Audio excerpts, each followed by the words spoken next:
नहमदुहु व नसल्ली अला रसूलिहिल करीम। अम्मा बाद फ़ाऊज़ु बिल्लाहि मिनश शैतानिर रजीम। बिस्मिल्लाहिर रहमानिर रहीम। आज की ये तकरीब जैसे बजरिया नोटिस आपको इतला की गई थी कि ये बच्चे की तालीमी नफ्सियात, बच्चे की सेहत, बच्चे का रोजमर्रा का मामूल, यानी आज की हमारी पूरी गुफ्तगू का मरकज और महवर जो है वो बच्चा है। जैसा कि आपके सामने स्क्रीन पर पहले से आवेजा है, हु इज अ चाइल्ड। हम बच्चा किसे कहते हैं, बच्चा कौन होता है। इस सेशन के दो जो हैं वो स्पीकर्स हैं। कुछ गुफ्तगू पहले सेशन में मैं करूंगा और दूसरे सेशन में जो पैनल की तरफ से डॉक्टर साहिबा तशरीफ ला रही हैं वो आपसे गुफ्तगू करेंगी मेडिकल पॉइंट ऑफ व्यू से। इस सारी गुफ्तगू का जैसे मैंने बताया कि मरकज और महवर जो है वो बच्चा है।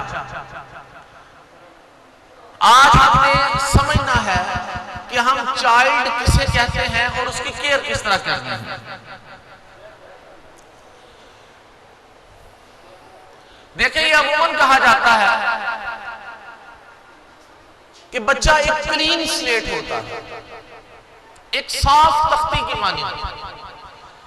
इसके ऊपर आप जो लिखना चाहें लिख सकते हैं। मैं चाहता हूं कि पहले इस बात की वजाहत हो जाए कि क्या बच्चा वाकई ही एक क्लीन स्लेट है कि जिसके ऊपर आप जो लिखना चाहें लिखा जा सकता है। यह देखने के लिए कि क्या बच्चा वाकई एक क्लीन स्लेट है, हम कुछ चीजों के ऊपर गौर करते हैं। फॉर एग्जाम्पल, बाज दफा बच्चे की कुछ आदत ऐसी होती हैं, बच्चे का सोने का तरीका इस तरह का होता है, बाज दफा बच्चे का खेलने का स्टाइल इस तरह का होता है, बात करने का अंदाज इस तरह का होता है कि आप चाह के भी उसको उस नहज पर नहीं डाल सकते जिस तरह आप चाहते हैं, क्योंकि कुछ चीजें उसने नेचुरल अपनी जीन से ली होती हैं। एक मिसाल पेश की गई कि दो ट्विंस थे, यानी दो भाई थे जो ट्विंस थे। अब ट्विंस में देखें कितनी ममासलत होती है। एक बच्चा जो है बाय चांस वालिदैन में सेपरेशन हो गई, 20 साल ट्विंस होने के बावजूद 20 साल जो है एक बच्चे ने परवरिश पाई फ्रांस में, एक ने परवरिश पाई पाकिस्तान में। लेकिन जब वो इकट्ठे हुए तो देखा गया कि कुछ आदत ऐसी हैं जो उस बच्चे और उस बच्चे में बिल्कुल कॉमन है। अगरचे एक डिफरेंट एनवायरनमेंट में दोनों ने परवरिश पाई, एक बिल्कुल अलग कल्चर, एक बिल्कुल अलग कल्चर, ठीक है, एक का माहौल ही बिल्कुल मुख्तलिफ, दूसरे का माहौल बिल्कुल मुख्तलिफ, लेकिन उसके बावजूद उन बच्चों की कुछ आदत में मुमासलत पाई गई।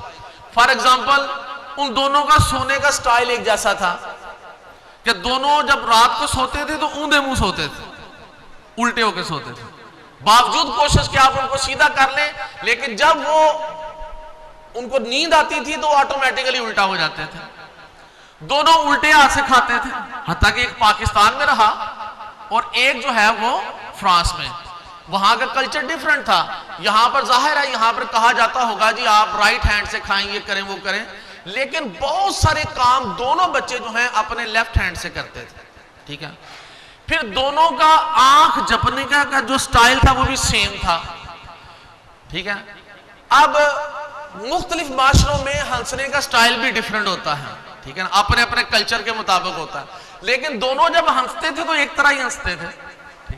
तो ये बात ये साबित हुई कि बच्चा जो है वो क्लीन स्लेट नहीं होता। बच्चा क्लीन स्लेट नहीं है कि आप जो चाहें उसके ऊपर लिख लेंगे, इट्स इम्पॉसिबल। कुछ चीजें बच्चा इनहेरिटेड होती हैं, अपनी जीन से साथ लेकर आता है। वो उसमें वो वारिद होनी ही होनी है, आप कुछ भी कर लें, ठीक है। लेकिन अगर हम इस तरह मिसाल ले लीजिए कि जैसे हजरत अली रजी अल्लाह ताला अन्हु से किसी ने पूछा कि एक इंसान कितना को खुद मुख्तार है और कितना को वो रिलाय करना पड़ता है उसको नेचर के ऊपर, तो आप रजी अल्लाह ताला ने फरमाया कि अपनी एक टांग उठाओ, तो उसने अपनी एक टांग उठाई। अब कहा दूसरी उठाओ, तो उसका दूसरी तो नहीं उठा सकता, मैं गिर जाऊंगा। उन्होंने कहा तो फिर यही है, कोई भी इंसान अपने ऊपर इतना ही कादर होता है और बाकी चीजें जो हैं वो उसके ऊपर वो कादर नहीं होता। तो ये एक जिंदा मिसाल है हमारे सामने। तो बहरहाल ये बात क्लियर हुई कि बच्चा जो है वो एक क्लीन स्लेट नहीं होता। इवन ट्विंस जो हैं, ट्विंस जब इनको अलग-अलग जगह पर परवरिश मिलती है और 20 साल तक वो अलग-अलग टाइम गुजारते हैं, जब वो इकट्ठे होते हैं तो डिफरेंट कल्चर्स में परवरिश पाने के बावजूद जीन से जो उन्हें चीजें मिली थी, जो उनके क्रोमोसोम्स थे, जो विरासत में जो अपने माँ बाप की तरफ से कुछ चीजें मिली थी, वो उनके लिए सेम ही थी, चाहे उन्होंने हजारों मील दूर एक दूसरे से परवरिश पाई थी। अब चलिए, जमाना अज़ल से बच्चे को पहचानने की कोशिशें होती रही हैं। हमारे सामने जदीद जमाने में जो मिसाल सामने आती है वो है 1783 में जर्मनी में फ्रोबल पैदा हुआ था, एक मशहूर माहिर तलीम, जिसने बच्चे की आदत, बच्चे का रहन सहन, बच्चे की एजुकेशन, बच्चे की तालीम और तरबियत, इसके ऊपर एक बड़ी लॉन्ग रिसर्च की। इस फ्रोबल ने जो सिस्टम ऑफ एजुकेशन दिया एक चाइल्ड के लिए, एक बच्चे के लिए, वो किंडरगार्टन कहलाया। जैसे अक्सर पेशतर आप सुनते होंगे कि बाज़ स्कूलों में वो कहा जाता है जी ये KG 1 में है, ये KG 2 में है। अगर पूछा जाए जी KG क्या है, तो KG का किसी को इल्म नहीं होता कि KG किसे कहते हैं। KG basically is the abbreviation of kindergarten. K stands for kinder and G stands for garten. Kindergarten, kindergarten means a children's garden, बच्चों का बाग, बच्चों की जन्नत। फ्रोबल ने कहा था कि मेरे नजदीक एक स्कूल जो है, अ school is just like a garden, एक स्कूल एक बाग की मानिंद होना चाहिए। And the teacher should be like the Gardner's, उन्हें टीचरों को वहां पर मालियों की तरह होना चाहिए। And the children must be like flowers, और बच्चे जो हैं उन्हें फूलों की मानिंद, कोंपलों की मानिंद होना चाहिए। जिस तरह एक माली अपने बाग में बड़ी शब रोज की मेहनत के बाद पौधों को परवान चढ़ाता है, तो उसके नजदीक ये स्कूल इस तरह का होना चाहिए था बच्चों के लिए, कि बच्चे जो हैं इन्हें किंडरगार्टन यानी स्कूल जो है उनके लिए होना चाहिए एक बाग की मानिंद, बच्चे वहां पर उस बाग के फूल हों और तमाम टीचर्स जो हैं उस बाग के माली हों, ठीक है। और इस तरह वो बच्चों की परवरिश करें, इस तरह बच्चों की तालीम और तरबियत करें। और इसने बहुत ज्यादा जोर दिया रिलीजियस एजुकेशन के ऊपर। इसने कहा कि सिर्फ एक ही जज्बा ऐसा है जो बच्चों को सही मानों में सिराते मुस्तकीम पर रख सकता है, सीधे रास्ते पर रख सकता है, उनकी तालीम और तरबियत का मरकज़ और महवर बन सकता है, अगर उनको रिलीजियस एजुकेशन साथ दी जाए। यानी दुनियावी तालीम के साथ साथ दीनी तालीम जो है उसका भी शेवा बना दिया जाए। तो ये इसका एक नजरिया था जर्मनी में ये, और ये सिस्टम उन दिनों में बहुत ज्यादा फला फूला। ये जो दो कंट्रीज एक साथ होती हैं, इनकी आपस में मुसाबकत और आपस में मुकाबला भी बहुत ज्यादा होता है। जिन मुल्कों के बॉर्डर्स आपस में मिलते हैं, जैसे इंडिया का पाकिस्तान के साथ बॉर्डर मिलता है, तो इन दोनों के दरमियान खाम-खा की दुश्मनी और मुकाबला होता है, ठीक है। इसी तरह जर्मनी और इटली का बॉर्डर भी जो है वो बिल्कुल साथ मिला हुआ है। लिहाजा जब जर्मनी में इस सिस्टम ने बहुत ज्यादा परवान चढ़ा, तो फिर डेफिनेटली इटली में भी कोई काम होना था। तो 1783 के बाद 1870 में इटली में मारिया मॉन्टेसरी की पैदाइश हुई। मारिया मॉन्टेसरी अपने मां बाप की वाहिद औलाद थी, और इसका बाप जो था वो एक फौजी ऑफिसर था जिसकी बारहा तब्दीली होती रहती थी। कभी किसी शहर में, कभी किसी शहर में। तो मारिया मोंटेसरी जो कि अभी एक स्टूडेंट थी, इसको जम कर किसी एक स्कूल में तालीम हासिल ना करने का मौका मिला, तो डिफरेंट शहरों में ये जाती रही, मुख्तलिफ शहरों में। और वो शहर बहुत ज्यादा डेवलप भी थे जहां पर इसके बाप की ट्रांसफर होती थी। इसको बहुत ज्यादा मौका मिला अच्छे स्कूलों में एजुकेशन हासिल करने का। फिर ये डॉक्टर बनी और इसने basically she was a doctor of mentally retorted students. ये मेंटली रिटॉर्टेड ज़हनी तौर पर जो माजूर बच्चे होते हैं, ये उनकी डॉक्टर थी। ये हॉस्पिटल में उनके ऊपर काम कर रही थी और उनके ऊपर काम करते हुए उनके लिए इसने कुछ ऐसे टॉयज, कुछ ऐसी चीजें बनाई जिनसे बच्चों को ज्यादा अच्छे तरीके से एजुकेट किया जा सके। तो ये करते करते जब उनके ऊपर काम कर रही थी, जिसने पूरा एक सिस्टम डेवलप कर लिया डॉक्टर मारिया मोंटेसरी ने। और उस सिस्टम के तहत 1907 में रोम का, इटली का एक गांव है, उसमें इसने पहला स्कूल ओपन किया जो बेसिकली बेस था मारिया मोंटेसरी के फिलॉसफी पे। इसने वहां पर देखा कि अगर इन टॉयज के साथ और इस सिस्टम के तहत जो मेंटली रिटॉर्टेड स्टूडेंट्स हैं वो अगर इतना अच्छा रिजल्ट्स दे सकते हैं, तो क्यों ना इसको मैं नॉर्मल स्टूडेंट्स के ऊपर अप्लाई करूं। लिहाजा इसने इसको नॉर्मल स्टूडेंट्स के ऊपर भी अप्लाई किया और उसके बड़े बेटर रिजल्ट्स लिए।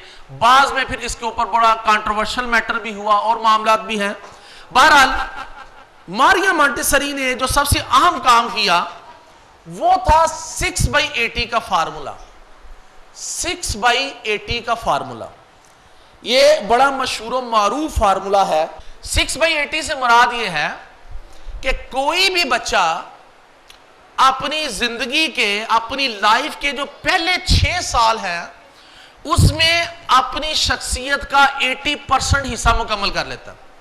जस्ट इमेजिन कि पहले 6 साल की उम्र में कोई भी बच्चा अपनी लाइफ का जो पूरी पर्सनैलिटी उसकी मेंटेन होनी है उसका 80% हिस्सा मुकम्मल कर लेता है। बाकी सारी जिंदगी सिर्फ उसकी शख्सियत 20% बनती है। 6 साल की उम्र तक 80% उसकी लाइफ बन जाती है। अब ये हमारे माशरे के हवाले से देखा जाए तो हम बड़े हैरान होंगे कि बच्चों के ऊपर, बच्चों की एजुकेशन के ऊपर उस तरह एम्फसाइज ही नहीं किया जाता। कहा जाता है कि अभी बच्चा है, अभी बच्चा है। बेसिकली वो अभी बच्चा नहीं, अभी कच्चा है। और कच्ची चीज को हमेशा पकाया जाता है, ठीक है, ताकि पक कर वो हमारे मयार और स्टैंडर्ड के मुताबिक हो जाए। तो बच्चा जो है बेसिकली उस डो की मानिंद होता है, ये जो मट्टी गूंद के बनाई जाती है, कि उसको फिर आपने पकाना होता है, ठीक है। और जिस तरह आपने डालना है उसको आप डालिए। शुरू में मैंने बात की थी कि वो एक क्लीन स्लेट नहीं है, लेकिन अगर 50% क्लीन स्लेट नहीं है तो 50% तो है। इस हद तक तो हम जो उसके ऊपर लिखना चाहें वो लिख सकते हैं। तो हम वो जो पहले 6 साल है उसके ऊपर फोकस नहीं करते, उसकी एजुकेशन के ऊपर उस तरह फोकस नहीं करते जिसका खमियाजा फिर हमें सारी उम्र भुगतना पड़ता है, ठीक है। अब मेडिकल पॉइंट ऑफ व्यू से ये बात साबित हो चुकी है, जो मारिया मोंटेसरी ने उस वक्त बात की थी, मेडिकल पॉइंट ऑफ व्यू से ये साबित हो चुकी है कि 100 बिलियन सेल्स जो हैं वो 6 साल की उम्र के बाद बच्चे के डेड हो जाते हैं। अब इमेजिन करें कि जब बच्चा पैदा होता है तो वो हंड्रेड्स ऑफ बिलियन सेल्स लेकर ब्रेन के पैदा होता है, 100 ऑफ बिलियन सेल्स, जिसमें से 100 बिलियन सेल जो है आफ्टर 6 इयर्स डेड हो जाते हैं। हमारे यहां पे तो बच्चा पैदा होता है तो हम तो उसको जो है वो जब नाम लिखवाते हैं तो हम कहते हैं ये this is his first year, ये उसका अभी पहला साल है। और जब वो 1 साल का होता है तो फिर उसकी पहली सालगिरह मनाई जाती है। लेकिन जापान में बच्चा जब पैदा होता है तो उसका जब नाम लिखवाया जाता है तो उस वक्त उसकी जो एज लिखी जाती है वो 1 साल लिखी जाती है।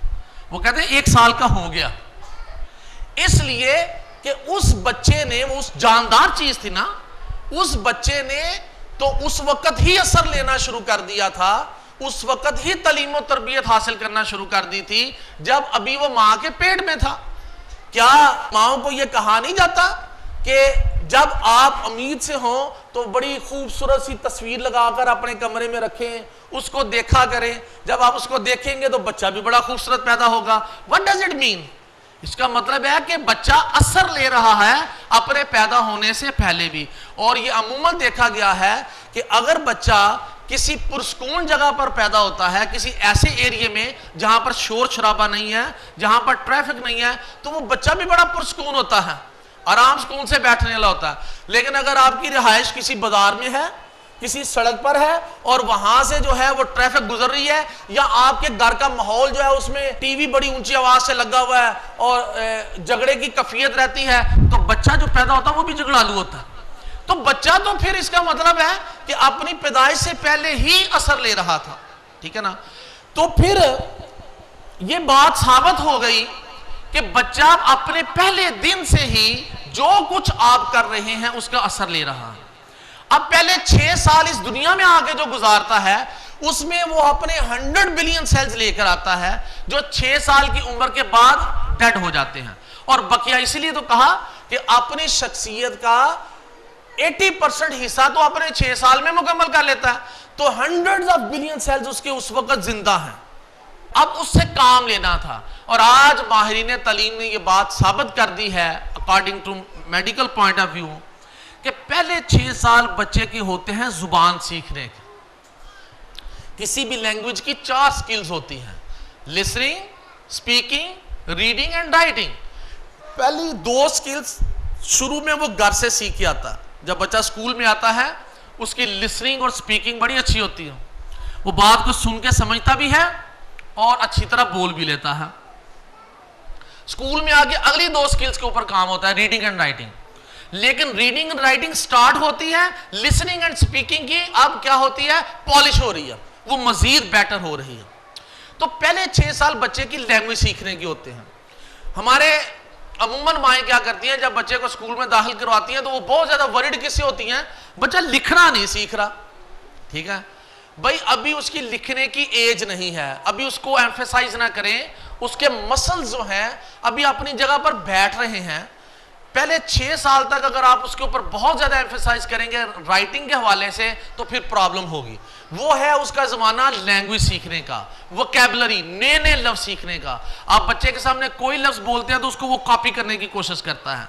तो जितने ज्यादा नए अल्फाज उसको सिखाए जा सकते हैं, जितनी ज्यादा उसको लैंग्वेज सिखाई जा सकती है, उतनी ही सारी जिंदगी उसके लिए काम आएगी। क्योंकि अपनी वोकैबुलरी जो सारी जिंदगी उसने जुबान बोलनी है उसका 80% हिस्सा पहले 6 साल में वो मुकम्मल करता है।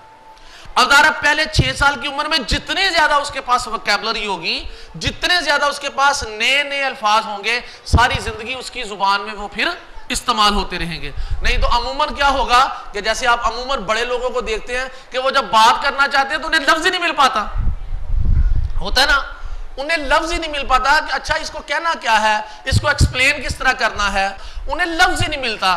तो इसमें कोई मजाइका नहीं है कहने में कि उनके जो पहले 6 साल हैं वो शायद किसी घुटे हुए माहौल में, किसी बड़े खामोश माहौल में गुजरे हुए हैं। उस बंदे की वोकैबुलरी ही नहीं बन सकी थी, इसलिए उसको प्रॉब्लम आती है कि आज जब वो बात करना चाहता है तो उसको अल्फाज ही नहीं मिलते कि इसके लिए मैं कौन से अल्फाज का इस्तेमाल करूं। तो ये मेडिकल पॉइंट ऑफ व्यू से ये बात साबित हो चुकी है कि आफ्टर 6 इयर्स 100 बिलियन सेल्स जो हैं वो फिर डेड हो जाते हैं, फिर आप उनसे कोई काम नहीं ले सकते। तो 6 साल की उम्र तक आप जितनी ज्यादा लैंग्वेज अपने बच्चों को सिखा सकते हैं वो सिखा लें। क्या यही वजह नहीं है कि एक बच्चा 2-3 साल का ही हो, आप छोटा बच्चा जो है 4 साल का या 5 साल का, आप उसको यहां से लेकर इंग्लैंड चले जाएं तो विद इन 2 और 3 मंथ्स वो इंग्लिश बोलना शुरू कर देता है। वजह क्या है?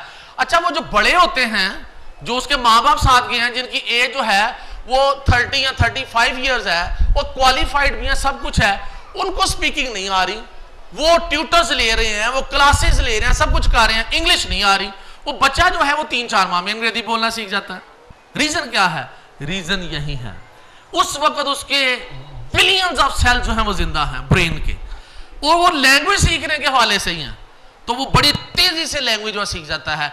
इसलिए कहा जाता है कि बच्चे की इतनी एफिशिएंसी होती है कि अगर आप 6 साल की उम्र तक उसको एक साथ 4 जुबानें भी सिखाएं तो वो सीख जाएगा। 4 जुबानें एक साथ, इंग्लिश सिखा लें, उर्दू सिखा लें, फारसी सिखा लें, अरबी, लेकिन वो वाला माहौल उसको देना है, वो प्योर माहौल उसको देना है वो लैंग्वेज सीखने के लिए। वो 4 जुबानें एक वक्त में 6 साल की उम्र तक सीख सकता है, ये बात साबित शुदा।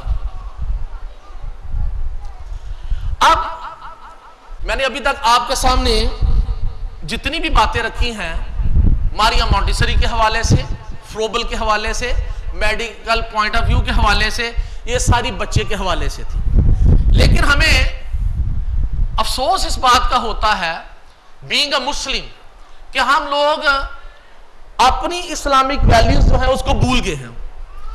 अगर हम मुशाहिदा करें और मुतालिया करें इस्लामी तारीख का तो एक बड़ी ही हैरानकुन बात जो है वो सामने आती है, वो ये कि अरब जिनमें इस्लाम आया था, जिनमें नबी पाक सल्लल्लाहु अलैहि वसल्लम का ज़हूर हुआ, वो लोग इस फार्मूले से उस वक्त भी आगाह थे। इमेजिन करें, चाहे इनडायरेक्टली और directly, they were well aware कि ये 6/80 क्या होता है, पहले 6 साल की उम्र बच्चे की कितनी अहम होती है। वो उस वक्त भी आगाह थे। कैसे? आपको याद होगा कि अरबों का ये कल्चर था कि जब उनके यहां को बच्चा पैदा होता था तो उसको वो दाई के हवाले कर देते थे, जो उसको ले जाती थी अरब के दूर दराज के इलाकों में, रिमोट एरियाज में, जहां पर प्योर अरेबिक लैंग्वेज बोली जाती थी और वहां का माहौल बड़ा साफ सुथरा और सेहत अफजा होता था। मक्का उस वक्त बेसिकली एक दारुल हुकूमत बन चुका था तमाम अरब के इलाकों का। पूरी दुनिया से तजारती काफले वहां पर आते थे, अपना माल बेचते थे, वहां से माल खरीदते थे और जाते थे।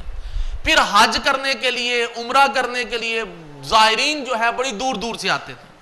अब वो जो लोग आते थे वो हर किस्म की जुबान बोलने वाले थे और ये एक नेचुरल फिनोमिना है।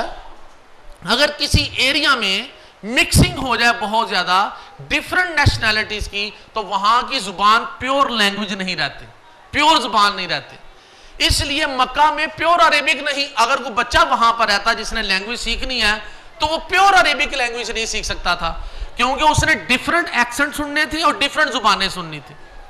इसलिए बच्चे को दाई के हवाले कर दिया जाता था, वो उनको प्योर अरेबिक माहौल में, जो उनके देहात होते थे वहां पर ले जाते थे जहां पर प्योर अरेबिक लैंग्वेज बोली जाती थी। यही काम नबी पाक सल्लल्लाहु अलैहि वसल्लम के साथ हुआ कि जब आप इस दुनिया में तशरीफ लाए तो आपकी वालदा माजिदा ने आपको दाई हलीमा सादिया रज़ियल्लाहु ताला अन्हा के हवाले कर दिया। वो तकरीबन आपकी लाइफ के पहले 5-6 साल तक उन्होंने अपने पास रखा, उनकी तालीम व तरबियत की। उन्होंने वहां पर, ज़ाहिर है वो काम तो नेचुरल है, जुबान सीखने वाला, उन्होंने वहां पर सीखी, फिर वापस अपनी वालदा माजिदा के पास आए।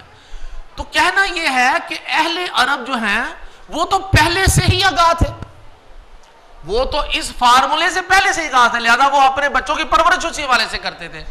इसलिए अहले अरब पूरी दुनिया में अहले जुबान करार पाए और यही वजह थी कि वो जुबान इतनी डेवलप थी बाय नेचर कि अल्लाह ताला ने जो अपना आखिरी कलाम उतारना था वो उसके लिए भी इसी जुबान का इंतखाब किया कि इतनी प्योर लैंग्वेज थी जिसकी फसाहत व बलागत, जिसकी वोकैबुलरी जो थी वो इतनी वसी थी। तो बीइंग द मुस्लिम्स अगर हम देखें तो हम अगर अपने पुराने कल्चर से जुड़ जाएं तो ये तालीम तरबियत जो है वो आज के जदीद मेडिकल पॉइंट ऑफ व्यू से होगी कि अगर हम वहीं अपनी जो हमारी सकाफत है उसको ले आए तो वो बच्चे उस वक्त पहले 6 साल की उम्र तक उस बच्चे की बड़ी केयर की जाती थी, उसे सेहत अफजा माहौल में भी दिया जाता था, उसको लैंग्वेज भी सिखाई जाती थी, सारे मामला तो उसके साथ होते थे। फिर एक तीसरी बात, आज साइंस ने साबित किया है कि 2 आंखें नहीं होती बल्कि 3 आंखें होती हैं। 2 आंखें वो हैं जो हमें नजर आ रही हैं, एक होती है थर्ड आई जिसे हम कहते हैं आई ऑफ इमेजिनेशन, तखय्युल की आंख, यानी आप बैठे बैठे तखय्युल में जो है वो ताने बाने बुनते हैं, पूरी पूरी कहानियां, पूरे पूरे प्लान्स करते हैं, इस तरह होगा, ऐसे करूंगा, ऐसे करूंगा, ऐसे करूंगा। ये थर्ड आई ऑफ इमेजिनेशन ये 11 साल की उम्र तक पहुंचते पहुंचते फिर खत्म हो जाती है। यानी इसकी जितनी परवरिश आप कर लेंगे 11 साल तक, इससे जितना फायदा उठा लेंगे वो सारी जिंदगी आपके काम आएगा। तो आप जरा गौर फरमाइए कि ये थर्ड आई ऑफ इमेजिनेशन हमारे कल्चर में मौजूद थी। हमारी दादियां, हमारी नानियां, याद है बच्चों को जब रात को बिस्तरे में बच्चे लेटते थे तो उनको कहानियां सुनाया करते थे। वो कहानियां किन की होती थी? सहाबा कराम की। वो कहानियां किन की होती थी? जिन्नों और परियों की। वो कहानियां किन की होती थी? इस्लामी तारीख की। हर रोज एक नई कहानी उनको सुनानी। फिर पुरानी कहानियां, बच्चे ने कहना मुझे वो वाली कहानी सुनाई जो आपने उस वक्त सुनाई थी। तो ये कल्चर होता था कि हमारी दादियां और नानियां या बड़ी औरतें अपने बच्चों को रात को कहानियां सुनाया करती थी, और वो थर्ड आई ऑफ इमेजिनेशन जो है उसकी परवरिश होती थी। अफसोस ये कि हमने वो कल्चर अपना लिया कि हमने अपने घरों से वो दादियां और नानियां निकाल के बहुत दूर फेंक दी। जैसे मगरब में हुआ, उन्होंने ओल्ड हाउसेस बना दिए। ठीक है भाई, जो बूढ़ा हो जाएगा उसका घर में क्या काम, ये ओल्ड हाउस में रहेगा जाके। हाँ, साल में एक दो मौके पे मैं जाके उसको मिल आऊंगा क्योंकि मेरी माँ है और मेरा बाप है, तो जब क्रिसमस होगा तो मिल आऊंगा, जब ईस्टर होगा तो मिल आऊंगा। हाँ, कभी ऐसा भी होगा किसी क्रिसमस में बड़ा मसरूफ हूं साल में तो नहीं मिल सका, ऐसा ही हो रहा ना वहां पर। लेकिन हम अपना कल्चर देखें तो हमारे यहाँ पे जो बड़े बूढ़े होते थे उन्हें इस्तो तकरीम दी जाती थी, उन्हें घर में खास मुकाम पर बिठाया जाता था और घर का सारा माहौल उनकी शख्सियत के इर्द गिर्द घूमता था, तो उसका हमारे बच्चों को फायदा भी पहुंचता था। उसको हम सिरे से भूल गए। आपको याद हो कि हमारे तो कल्चर में ये अलिफ लैला दास्तान क्या है, ये वो कहानियां थी ना जो रात भर सुनाई जाती थी। वो थर्ड आई ऑफ इमेजिनेशन जो है उसकी परवरिश होती थी, वो हमारे कल्चर में है, जिसे आज अंग्रेज जो हैं उसको ट्रांसलेट कर करके जो है वो कार्टून बना बना के चैनल्स पे फेंक रहे हैं। ये सारे का सारा बेस जो है वो इसी से लिया गया है। तो बहरहाल कहना यही है कि अगर आप गौर करें तो हमारा कल्चर जो है इस्लामी कल्चर, उसमें बच्चे की तालीम और तरबियत के ऊपर बहुत ज्यादा एम्फसाइज किया गया है। उसी में कहा गया है तालबुल इल्मी फरीज़तुन अला कुल्ली मुस्लिम, इल्म हासिल करना हर मुसलमान मर्द और औरत पर फर्ज है। क्या किसी मजहब में यह बात कही गई? किसी मजहब में यह बात कही गई? यह सिर्फ इस्लाम है। यह इस्लाम है जिसमें कहा गया इल्म हासिल करो मां की गोद से लेकर कब्र की दीवारों तक। आज आप यहां पर क्या कर रहे हैं? इल्म हासिल कर रहे हैं। नबी पाक सल्लल्लाहु अलैहि वसल्लम की उस हदीस पर आप अमल कर रहे हैं। इस तरह के जब सेशंस हो, जहां कभी भी आपको मौका मिले कि यहां से कोई इल्म की बात हमें मिल सकती है, तो जब आप उसको अटेंड करते हैं तो याद रखिए कि आप नबी पाक सल्लल्लाहु अलैहि वसल्लम की उस हदीस को जिंदा कर रहे हैं। और जिस हदीस को जो कि लोग भूल चुके हैं उसको जिंदा किया जाए तो यह भी आपको याद होगा कि हदीस को जिंदा करने वालों को 100 शहीदों का सवाब मिलता। तो लिहाजा ये इस्लाम ही है जिसने इतना एम्फेसाइज किया था, इल्म हासिल करो चाहे तुम्हें चीन जाना पड़े। ठीक है, आज हमने सबको दावत दी थी, अगर सारे ही आ जाते, मुश्किल था ना सबको घरों से निकलना। वहां पर कहा जा रहा है कि इल्म हासिल करना चाहे चीन जाना पड़े, यहां पर अपने स्कूल में नहीं आया जा रहा। तो ये हमारा जो है ना, हमारा वे ऑफ लिविंग जो है ये चेंज हो गया है, हमारा मतमा नजर जो है वो तब्दील हो गया है, हमारे रहन सहन का स्टाइल चेंज हो गया है। हमारे नजदीक किस चीज की अहमियत है और किस चीज की अहमियत नहीं है वो सारी की सारी यकसर बदल गई हैं। जिन चीजों को अहमियत देनी थी उसे हमने पसे पुश डाल दिया है और जो गैर जरूरी चीजें हैं उनको हमने अपना लिया है। तो बहरहाल मैं अपनी गुफ्तगू के इख्तिताम पर सिर्फ इतना कहूंगा, वो ये कि ये बच्चे जो हैं ये हमारे पास अल्लाह की दी हुई अमानत है, अल्लाह की दी हुई अमानत है, और अमानत में हमने खयानत नहीं करनी। हमें यह हुक्म है कि इन बच्चों की सही तालीम और तरबियत करें, उसके लिए आप दिन रात कोशा हो जाए, अपनी जिंदगियां इनके लिए वक्फ कर दें, इनके रोजमर्रा के मामूलात देखें, रात को बैठना, उठना, सोना, स्कूल जाना, होमवर्क, ये वो, इन सब चीज़ों की जब आप केयर करेंगे तो यकीनन ये बच्चे जो हैं ये अच्छी तालीम और तरबियत के साथ हम ना सिर्फ अपने ख़ानदान की ज़िंदगियां बदल देंगे बल्कि इस पाकिस्तान की, इस उम्मत मुसलमान का मुस्तकबिल भी तब्दील कर देंगे। मेरा थोड़ा कहा ज़्यादा समझिएगा। वमा अलैना इल्लल बलागुल मुबीन।